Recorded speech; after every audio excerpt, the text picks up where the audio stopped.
everyone. This is definitely going to be a bit of an emotional video. I don't know how long this will be. I don't know if there will be like another video talking about such direct person, I guess you could say. It is someone very direct family member, let's say. So, of course, things like this are going to be a little bit more complicated to talk about. Even myself right now, I'm not exactly sure where should I even begin with some of the stuff. I'm not even sure if I'm going to get all of what I'm having on my head right now out. So I'm just going to try and talk about whatever I can, and whatever happens, whatever turns out, it just gets out of me. I'm sorry if I went a lot in this like storytime videos, but at the end of the day, a lot of the times I kind of just make this stuff just to get it out of me. Maybe even find people who relate to this. I don't know if it's okay. People may color oversharing, and it probably is, but it helps me. A lot of the videos I've made in the past that have talked about dark subjects, they've helped me process everything I've been through. They make me feel normal. Like, accepting that what happened to me wasn't normal is kind of like a good thing, that I'm not insane for feeling what I feel. I know people are probably drawing while I talk about this. That's fine.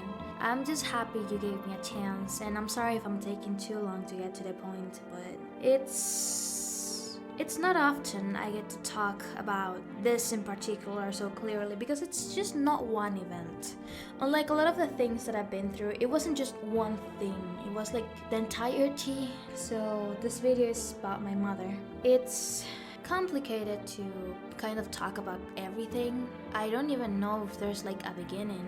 It's always been there. So I guess I'll just talk about small situations and just see what happens from there. So when it comes to my mother, I've always had a bit of like complicated feelings. On one hand, she was a woman who suffered an immense amount of stuff in her childhood. On the other hand, I also suffered a bunch of stuff in my childhood, and while it wasn't the same, I don't think a lot of the things she suffered can truly be something to justify the things she did afterwards. She always tries to justify what she did as she did nothing wrong by saying that I am a guinea pig. She's always telling me, even to this day, she's still telling me that I'm a guinea pig and I should always be forgiven to her because everyone just makes mistakes, and because I'm the first daughter, I am the guinea pig the test she had so she could get it right with the other siblings, kind of implying that I'm a failed experiment. But there's many things, many separated memories that I have of like everything. It's hard to tell from which one of them to begin. She made many mistakes, many mistakes, and she wouldn't allow me to do any. I remember that when I was a child, she had a birthday. She was like having a cake and all, and back in the day, like the 2000 something, I was a child. I was like, what, 6, 7? I don't know, I don't remember. I honestly don't remember. I know I was very young, and I remember that there was someone, there was like this thing where you would shove like a person's face to the cake. Nowadays that's extremely rude, but back in the day, like 20 years ago, almost, I think, it was like this like funny prank that everyone did to each other every now and then. I remember even my uncle was up with me in that, and I was like, he was like, oh yeah, that looks very funny, let's do it. So I remember just like pushing her face to the cake because I just thought it was like a funny prank that everyone was doing. I didn't notice she got upset, and once she got out, she dragged me out from all the people and started to scream at me, saying that I ruined her birthday and the only chance she had to actually celebrate it. My uncle did apologize to her. He said that it was like his idea. It wasn't completely his idea. I know that it was also like my thing. I wasn't like the only one who pushed her, and I definitely didn't push her that strong. That was my uncle. But I know by a fact that he apologized. He said that, she shouldn't take it out on me. But she held this on my head for over 10 years. For 10 years, she told me that I ruined her birthday and that she would never celebrate it again because I humiliated her that day. Even if my uncle said that it was his fault and that, she shouldn't take it out on me, she keeps saying that she would never celebrate a birthday again because of me. And I was a child. I was not even 10 years old. You could say that it was rude. I didn't know it was rude. It wasn't obvious to me. Sadly, I have this condition called autism, and I thought that if everyone was doing it, it's because it's funny. I didn't register it as a prank that was kind of rude. It wasn't obvious. I don't know how to explain it. I know that it sounds like an excuse, but I genuinely didn't understand if it was like wrong, right. I do remember a couple of people making me that prank when I had like my couple of birthdays, and I didn't took it as offense. It was kind of like, it kind of felt bad having the cake on like my mouth, like all messed up, but it wasn't that bad, I didn't hold grudges for the people that did that. It was just a prank, and I took it as a prank because everyone said it was a prank, like the phone call pranks that were at the time. So she held it over me for over 10 years, over 50 years actually, come to think of it. I know that it was at the very minimum 10, but I don't remember how long she did it. She still screamed at me, and she was constantly talking about it. It wasn't the only thing she did, of course, and it's very common for her to hold grudges against me for between 10 to 20 years. I don't think she will ever really stop holding grudges for things that happened when I was a child, so, I don't know. There's many things. Probably one of the saddest was that back then, my father was a lot more aggressive, let's say. He would scream a lot and he would hit the walls. So I remember that when he got mad at me or at my mother for anything, my mother would close me in a room with him, letting him scream at me while I cried for help I just cried just to get her to help me, to just do something, to not leave me alone while my father screamed at me, and she just let me there and locked me inside. I know she was listening. I saw her outside my window and she was listening in. And essentially, she just didn't want to deal with it and just let me to deal with it. It did come to a point that I couldn't even look at them at the eyes, and probably the saddest thing that I remember going through a lot when I was a child. This happened to me until my teenage years and even after that. So, you can guess that it was like 10 years, a little bit more, a little bit less. This is just an approximate. I don't remember exactly how long it was. But I remember from childhood to like almost my adult life, being cornered by either my mother or my father and standing up, and then they just screaming at me with like the height difference and then saying, "Look at me into my eyes when I talk to you." So, obviously I couldn't even speak. Then they would say, "Oh, so you have nothing to say." Of course, if I said something, they would always complain, but, they would always say that I was manipulating, that I was just like making myself to be the victim. And a lot of the times I would rather just stay silent while I cried. They also got mad at me for crying, so I couldn't even cry. I would just look at the floor, try to dissociate and be out of there. And the only thing that I remember is them constantly screaming at me that I should look them into the eyes when they were talking to me. So I didn't really manage to look them into the eyes for many, many years, over 10 years. Eventually I did get a little bit more challenging with them, which then they start to say that I have no respect for them, so At the very least, my father did get to apologize for a lot of the stuff that happened in my childhood. My mother never did. I don't know if it's because of like some mental stuff. I know she has bipolar disorder, I believe. We did find the diagnosis papers, so who knows. I know that she suffered a lot in her childhood, and there's a part of me that kind of thinks that maybe she should have kept some of that stuff from me. I know that's very bad to say because, you want your parents to be honest with you. You want them to talk to you about stuff. But my mother vented a lot to me when I was a child, almost making me responsible for making her be like stable. A lot of it had to come with her sexual assault. She was a victim of that. And while I do feel bad about saying it here, it is important because I'll talk about it a little bit later. She did use her own abuse as something to torment me with later. She would say that she was raped when she was a child and that she suffered so much and that she just didn't want the same to happen to me.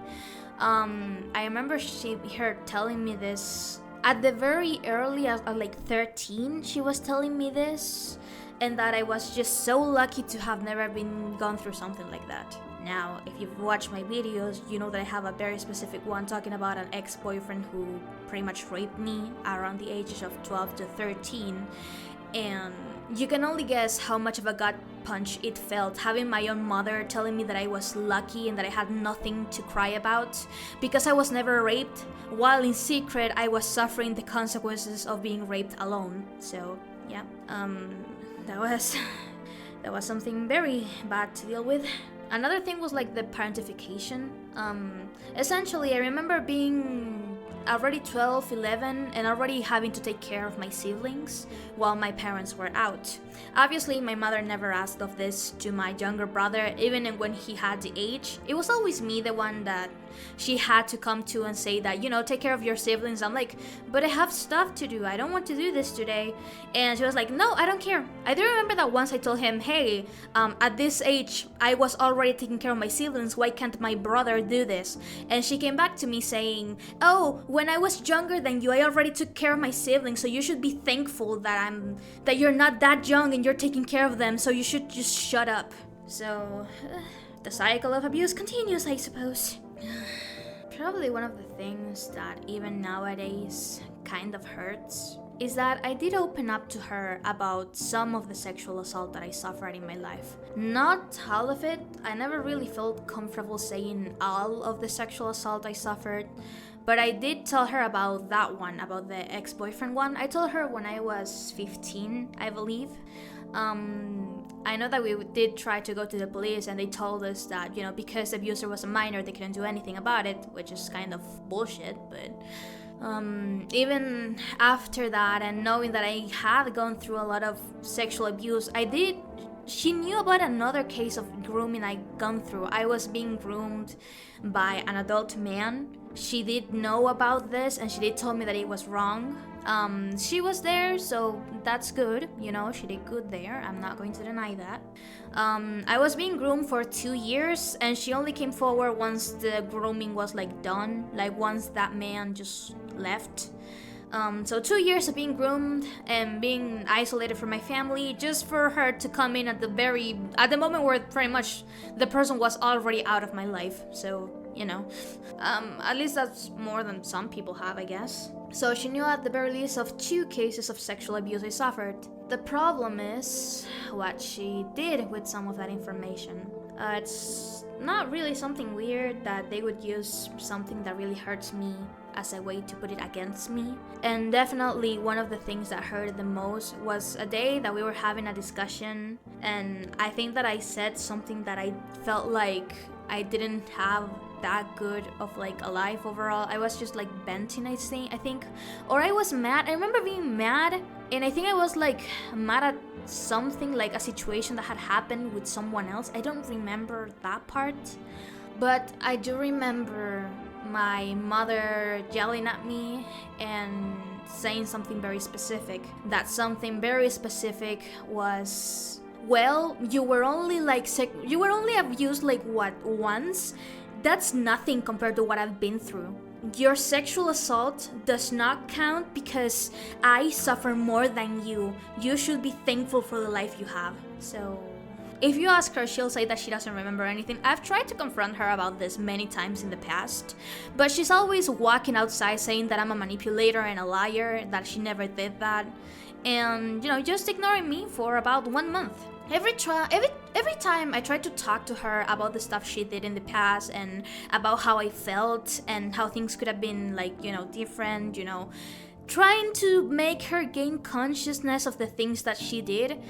She just walks away, refuses to let me talk, and then chooses to ignore me for about a month. And her favorite thing at some point was to change her profile picture in social media to depict all of her children but me. So she has all of her children, but I no longer count in that family picture. She has always done that every time that she's mad at someone in her life. She adds a very particular picture where they should be in the picture, but for some reason or another they are not there. She has done this with my siblings too, but not as much as she has done it with me. And so far, I believe she has had this picture of like all my siblings except for me for like months now. I don't know. A part of me thinks she may forgot to change it again, but I know that she did change it like a couple of days ago and then went back to that. So my only guess is that she is trying to keep me out of the picture on purpose. I don't know, I probably did something, I don't fucking know at this point. One of the things that I never truly forgave her for, and I don't think I will, is that she tried to gaslight me into thinking that my trauma never happened. I actually just remember while talking about this that there was another trauma that she almost made as if it doesn't exist, another sexual trauma that happened when I was a kid. I have not made a video about this yet. However, it was regarding hot waters. If you watch my videos about how I almost died of hypothermia, I think that I mentioned that I didn't really like hot waters. And the main reason is because when I was a child, I don't remember the age, I believe either between 6 to 8 years old. I don't remember, I could have been younger, I genuinely don't know. I don't have any point of reference for when this happened outside of me being very small, around the size of someone's waist, maybe a little taller, I don't know, I don't remember, I genuinely don't remember.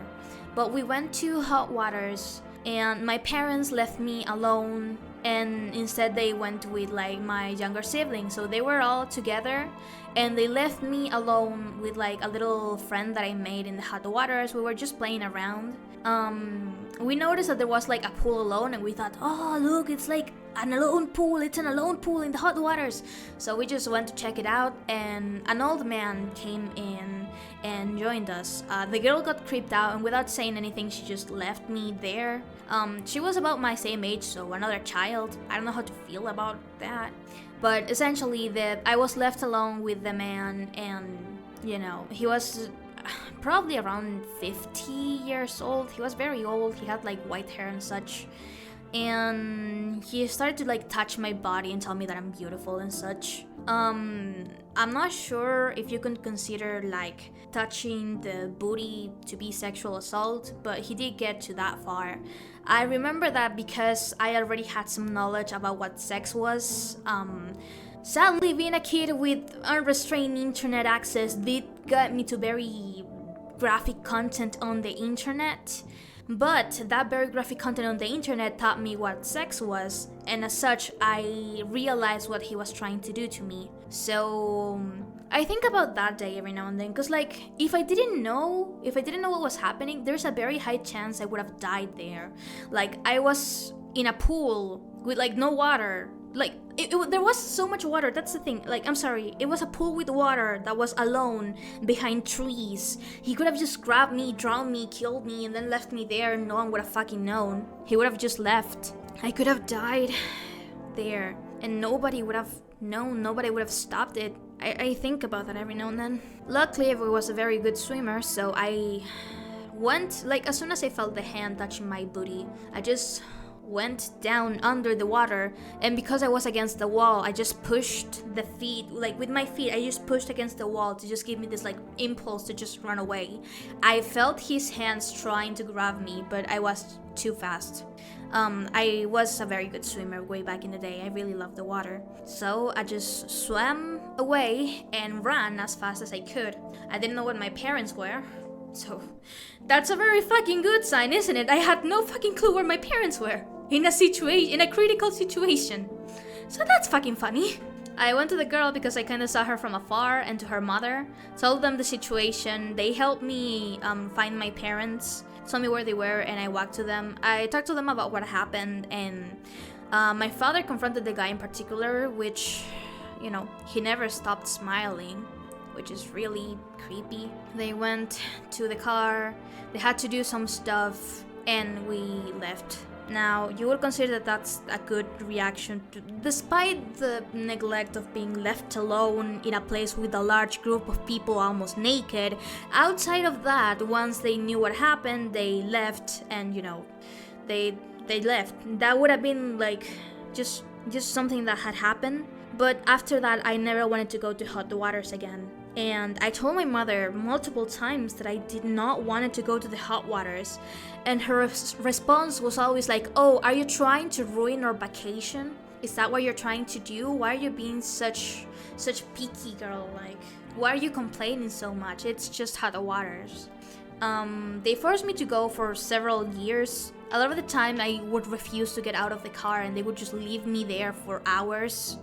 I do remember feeling like if it was hours, and essentially always being angry at me for refusing to go. It was very anxiety driven. I didn't know this at the time, but my mother was trying to gaslight me into believing that the trauma that I went through never happened. And I didn't know that until we went to this kind of hypnosis session. I don't know how to explain it, but instead of actually going to regular therapy, my mother was trying to find this natural solution, and one of those natural solutions was apparently hypnosis therapy, which doesn't work. But she went to that, they did me the little hypnosis thing. I just remember seeing a couple of shadows whenever my eyes closed, and I just told whatever the fuck I just saw. I don't know, I just saw shadows that kind of resembled things, people. And one of the things that I saw was that trauma. I remember seeing the trees, I remember being followed, and I remember panicking. And when I woke up from this supposed hypnosis that I don't even know if it really did anything, or if it was just, suggestion, is that how you call it? Suggesting your head that, you saw something, I don't know. But she just looked at me and told me, "Oh, I thought you didn't remember that." You thought I didn't remember that? Why the fuck did you think that I told you that I didn't want it to go? How many years had I told her that I didn't want it to go? That I felt afraid? I told her that, and at some point I just stopped complaining because I knew they were not going to listen to me. I told them to just leave me at home, that I would be okay. Even as a teen, they still forced me to go to shit like that. Didn't want to go, but I didn't have a fucking reason. They forced me to go inside the car. Why the fuck did she thought that I didn't want to go? I just looked at her straight in the eyes and told her, "I've always remembered." I didn't say it. I tried to not sound upset, but I think it was very clear I was upset. Because I did remember. I remember for the entirety of my life. And I know by the fact that she has tried to hide other stuff that I suffered in my childhood. Therefore, I have no idea what I actually went through, what actually happened to me when I was a kid. I don't know. She's always just been keeping information from me. She's always done that. And there's a lot of other things. For example, I remember that at some point she got very obsessed with her appearance. She was always saying that she was fat and stuff like that she needed to lose weight. And as a way to get it out of herself, she started to claim to everyone else, like my father and me, that we were fat and we needed to lose weight. My father also is constantly telling me that I'm fat, or he used to, not anymore. But my mother would say overweight, and he would just say that I'm straight up fat and ugly. So yeah, it was just one of the many things my father would call me, between fat, abnormal, especially. He loved to call me abnormality. I'm sorry if I'm having some problems speaking or if I'm yelling. It's just a lot in my head right now. I remember that at some point my mother convinced everyone, including me, her own kids, she convinced them to talk about my father as if he was obese and fat and ugly. So everyone started to call my father fat and ugly and bald and all of that stuff. Obviously I did follow. I was a child when she started to do that. And as I grew older, I kind of started to realize that calling someone fat constantly is not a good thing, especially because I was seeing my father start to get into the whole sports thing. But even when he was losing weight, they were always like, oh, you're fat and ugly. I don't know, at some point it just started to make me feel uncomfortable. But even before that, both my parents would tell me that I was fat, that I was eating too much sugar, that if I stopped eating cookies I would lose a couple of weight. It did get to a point that I started to feel so bad about everything I ate that I started to force myself to puke. I put fingers on my mouth and I just tried to force me out. I tried to force it to puke. I always hated puking, so that luckily didn't last long, but I do remember counting every calorie, trying to do exercise until I started to have panic attacks over them. I don't know why, but every time I try to force my body to do something, it just has like a panic attack and it just dies. I don't know, whenever it's like personal exercise, I always try to do like the typical, they say just do a couple of like home exercises, stretches, and all of that stuff. I don't know the English name. I know the Spanish name, but I don't know the English name. I'm sorry. So like think of the most typical house exercises. I was always doing that, and I tried. I really tried, but it felt like I was never stopping being fat and ugly. The worst part is that I was a little overweight, but for my size, and because I have a little bit more of a muscular build compared to other women, I am a little bit thicker. I was not that overweight. I was just past by like a couple kilos. And more often than not, I always had this like very same weight. I didn't start to gain weight until I was older, and it was for like another thing, I believe. It was like a very bad hormonal like change, so it was because of a very specific event that I started to gain a lot of weight. So I tried to not think too much about it. But before that, I looked a little fatty, but I was technically very close to my weight, to the desired weight for my size, and which is again ignoring the fact that I do have a lot of muscular in me, so I am thicker simply because I was born that way. Another very fucked up thing is that I had to survive something very horrible, something that I have not yet discussed in the channel, because it's so bad that even I still feel a little shaky talking about it. I was forced to stay at a place against my will. While I have mentioned this a couple of times as a kidnapping and torture that I suffered, it technically did not count as kidnapping, even if they were keeping me against my will. They did a lot of stuff to me. I saw a lot of stuff. For example, I saw a girl about my very same age hang herself in front of me. She attempted suicide in front of me. And the screams, it's just not something you forget. Even now, it's been 7 years. It's been 7 years and I still cannot forget the screams. The pain, everything. It hurted so much. Everything they did to me. It hurts to this day, I still have the shape of the things they did to me. It's a permanent scar now.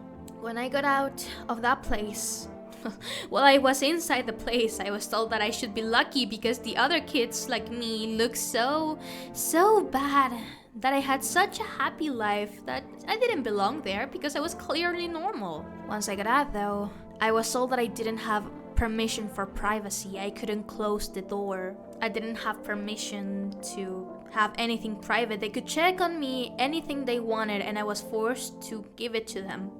Because if not, they would force me to go back into that place.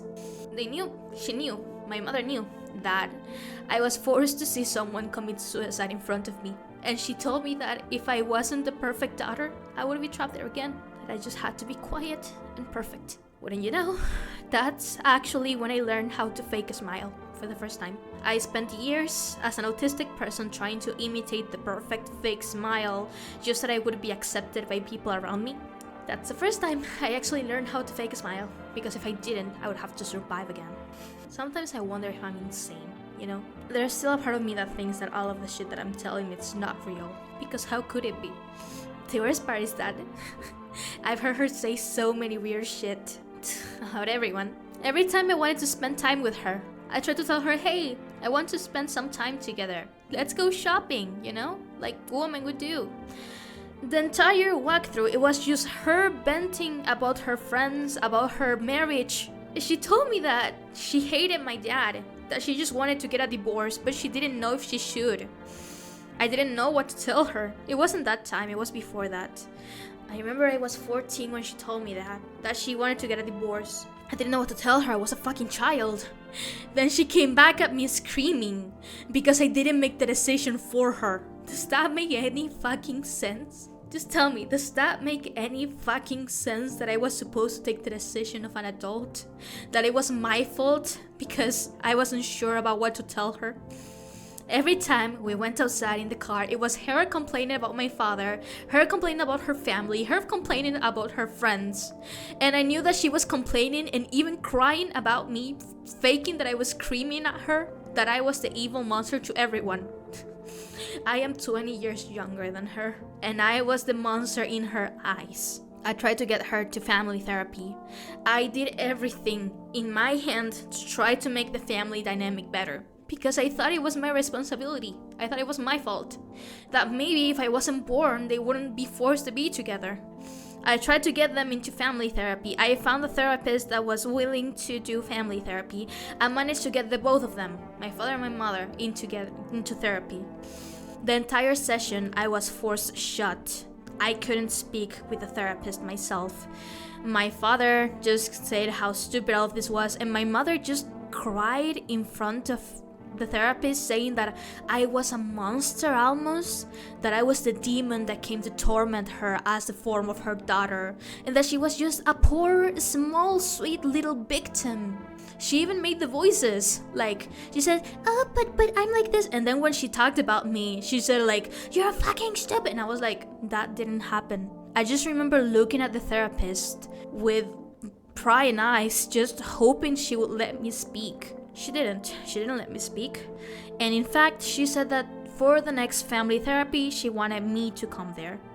Either me, my mother, my father, I don't remember, but she did wanted me to have a personal talk with her. When my family heard that, they told me that they would never go back to the therapist and that everything was fine and that, maybe the therapist was just kind of lying. So yeah, I never went to do that again. Even when I tried to make things better, it took me months to convince them to go to therapy, just to hear them insult me in front of my face. And I couldn't even do anything, I couldn't even talk. I wasn't there. I just wasn't there. And I never got to talk, because we never went to it again.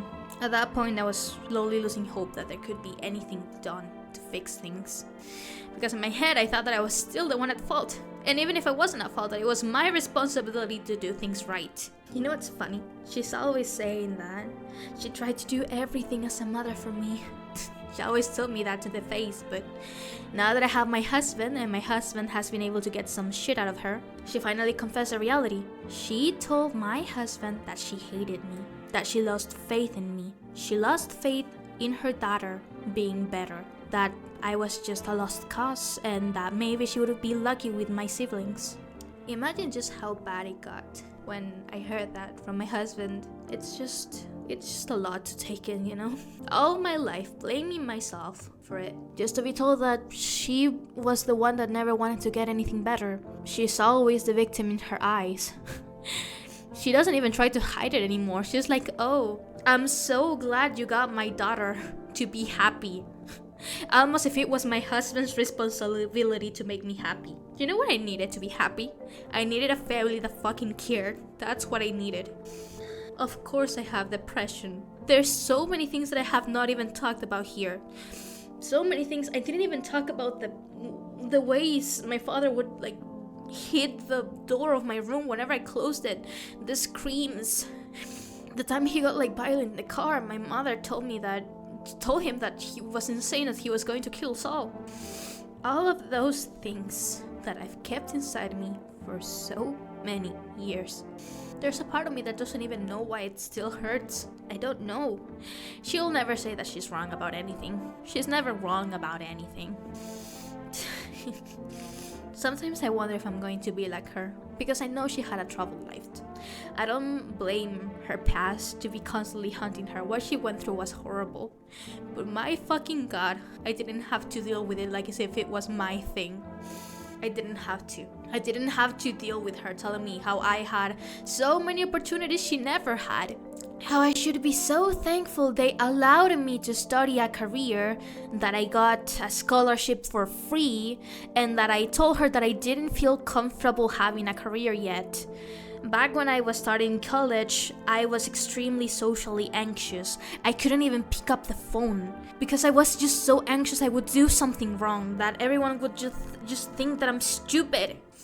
I couldn't even pick up the phone without immediately having a panic attack over just speaking to someone, because I thought that I would do everything wrong.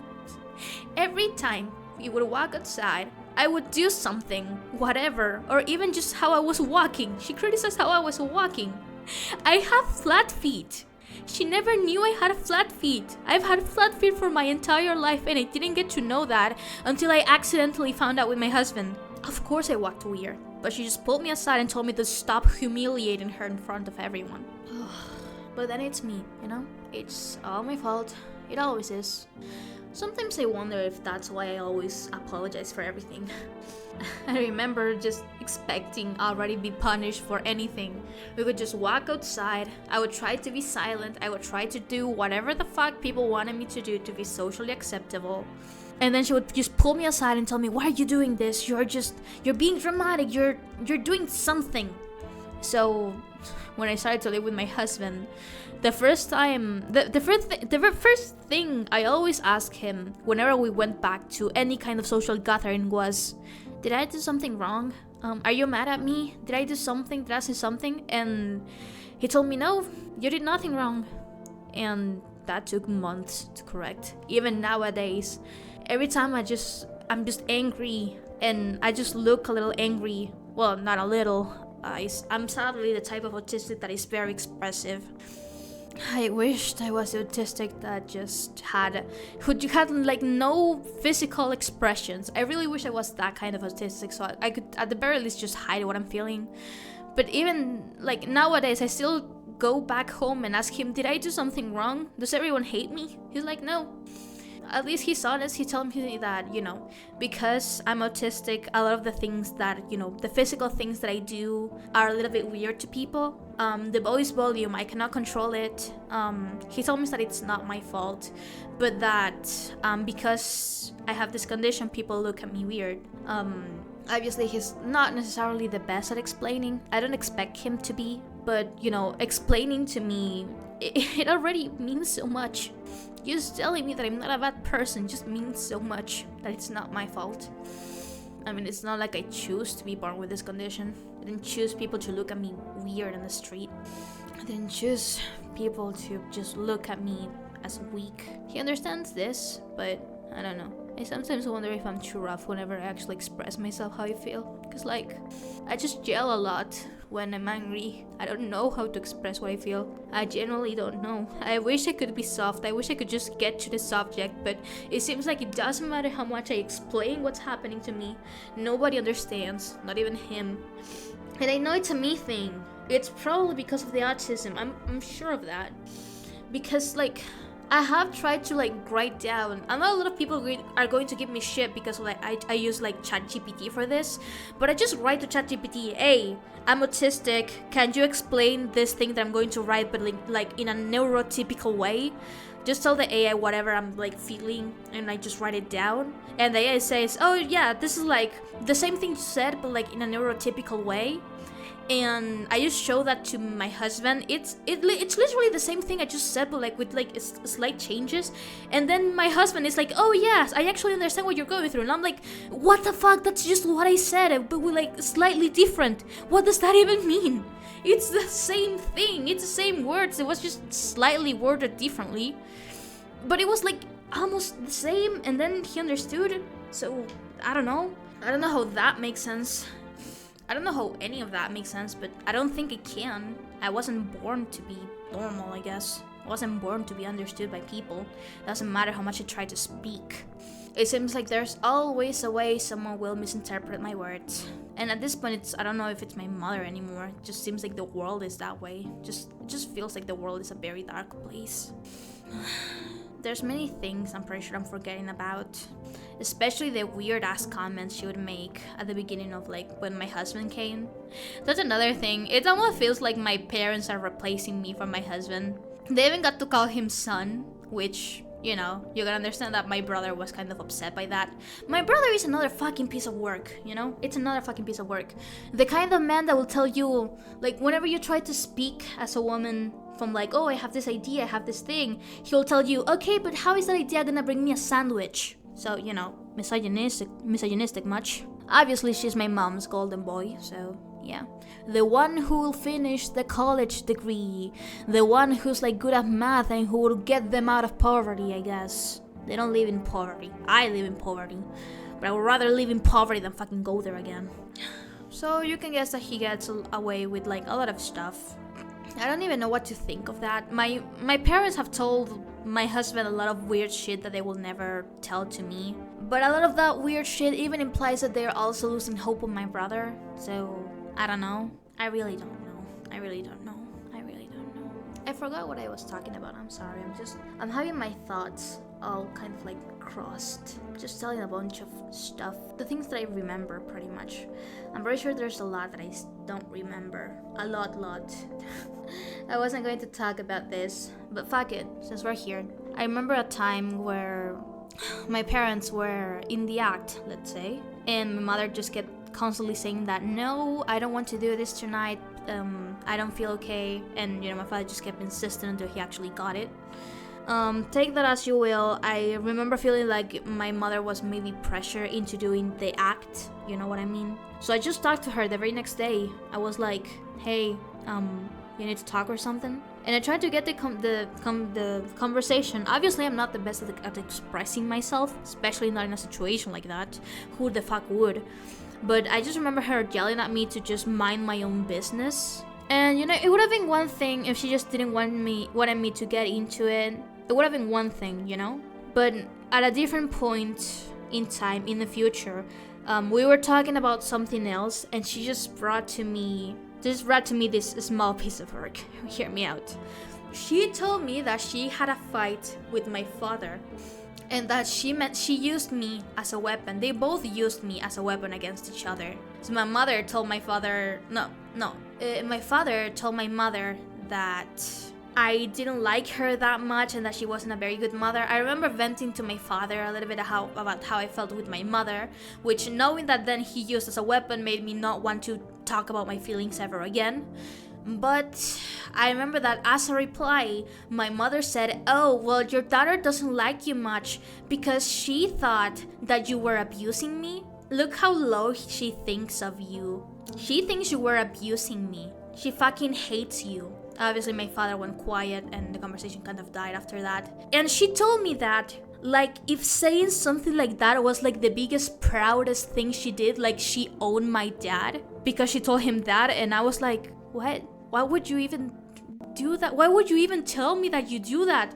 Like, why the fuck would you do that and then tell me about it in such a way that I can only understand that you're prideful from what you fucking said? What the fuck? What the actual fucking... That was so fucked up. Everything is fucked up. Nothing about me is fucking normal. I don't think I can ever be normal. I don't know what normal is. People be like, oh, why don't you act normal? Because I don't know. What the fuck does it mean to be normal? I don't know. I genuinely don't know. You know, if you think that I'm a weirdo and that I don't know how to fit in with people, well, maybe you have the fucking answer here, you know?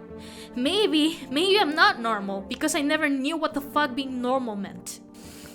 Oh yeah, did I ever mention that apparently my mother always knew that I was autistic and then just gatekeep it from me? She was very willing to accept and get help from my younger brother that, you know, he was autistic, but not with me. She was like, oh no, you're fine.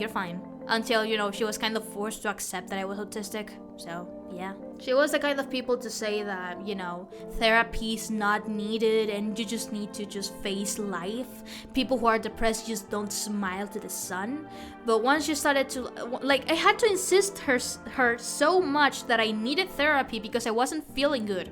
I insisted until I actually got therapy by just speaking. I just spoke with, like, the school's counselor and, you know, eventually convinced them that therapy was a real thing, that it was worth it, just for them to say, oh, but I'm depressed, so you can't really judge anything I do because I'm depressed.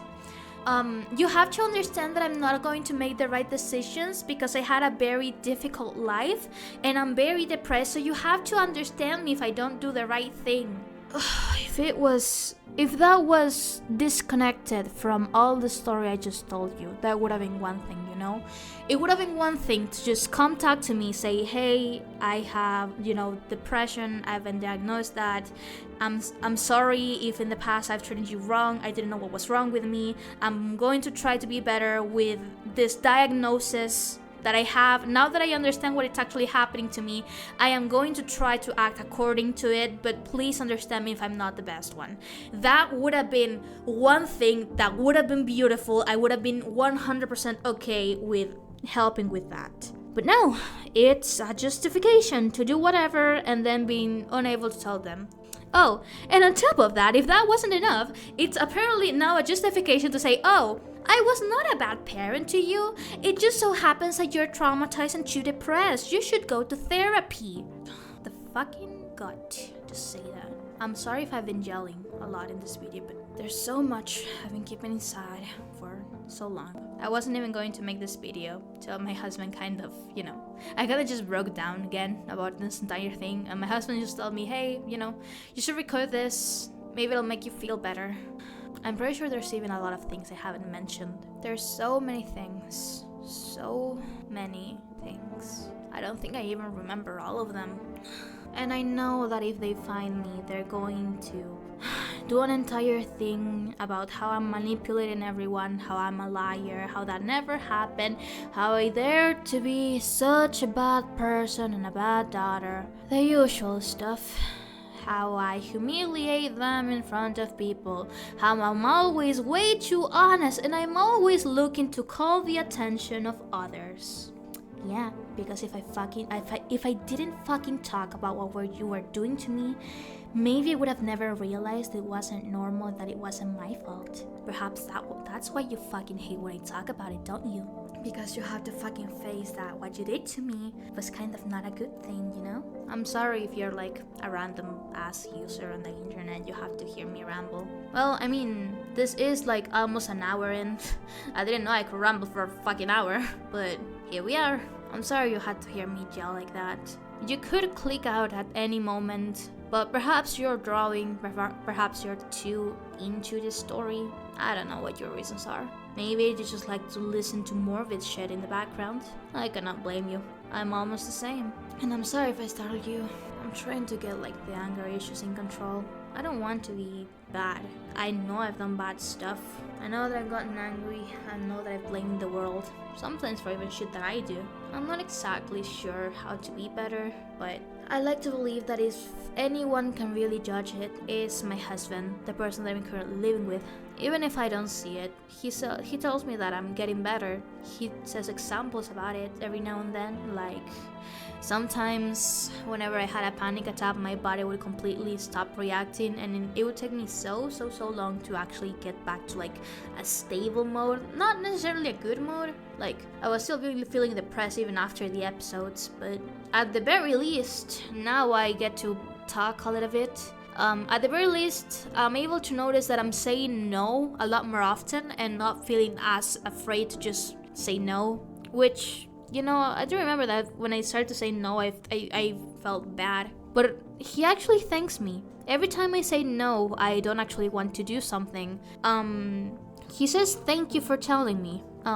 It's a weird feeling being told that, I'm not sure how to feel about that. I'm also confused. I'm confused, there's no yelling, there's no things for me saying no. So, I know it sounds pathetic. Like, that's like the basics of a healthy relationship. But somehow it's like I feel like I never deserved a healthy relationship up until this point. Even I feel like I'm not worthy. My little piece of sunshine son or daughter is going to have such an amazing father. I can tell that much. I don't know much about me, but I just hope I do enough. The world is already a scary place outside of home. The only thing I can really do is try to offer a single place in the world that is not going to actively try to hurt them. I don't know if that means anything at all, but I like to believe it does, even if it's not much. It's the very minimum I can offer. But yeah, not sure how I feel about everything. Just for making this video, I'm already feeling paranoid that they're going to watch it, they're going to tell me something, they're going to call me again, they're going to scream at me again, they're going to say how disapproving they are of me, how I've never changed, blah blah blah. The typical. I'm just used to it by now. But even I'm somewhat paranoid. I don't know what to make of anything. I don't know if anything I went through is normal. There's a part of me that kind of hopes I can find someone who went through the stuff that I did. And there's another part of me that kind of wishes I don't. Because I don't want this to be so normal in the world. I want to believe there's happier places in the world and that not so many people went through the shit that I've been through. I want to believe that. But at the same time, I just feel so fucking misunderstood. I just want to be understood. I just want someone to understand what it feels. I don't want to be so alone in that anymore. Even if I have my husband, I know he doesn't understand everything. He's honest about it. We get to talk about it, so that's good. But there's a part of me that kind of wishes I could find someone who maybe is a little broken like me. Just a tiny bit. So, could at least know that we're not as insane as we thought we would. I'm probably just being stupid now. But thank you for listening.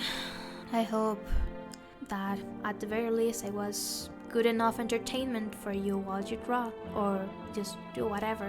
1 hour videos are often for doing stuff uninterrupted. I don't know if you'll be able to do that with this video in particular, but if it works, it works. So, thank you for watching. I know my tragedies don't really mean anything, even if I really, really need them to mean something. They couldn't just be for nothing, except that they are for nothing, and it sucks. But there's not much we can really do about it now, can we? At the very least, all of these tragedies just work for amazing YouTube content, so if they're going to haunt me for the rest of my life, then I might as well just take something out of them, either monetization or whatever. I don't know. I'm gonna monetize with my traumas, using the past as a monetary thing. GG.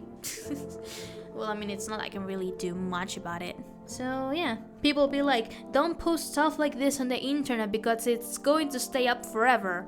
Well, my trauma is going to stay up with me forever, so maybe it's just me. But I don't see the difference between just saying something happened for the internet and having that actually happen to you. Because in both cases, it's going to be with you forever. It doesn't matter what you do, it doesn't matter what you try to it doesn't matter if you try to forget. It's always going to be there. As such, I don't really know if it's if it really matters. It's already going to stay with me anyway, so I don't know. Even aunties, haters, are nicer to me than my mother was, so I don't know what to tell you. I really don't know.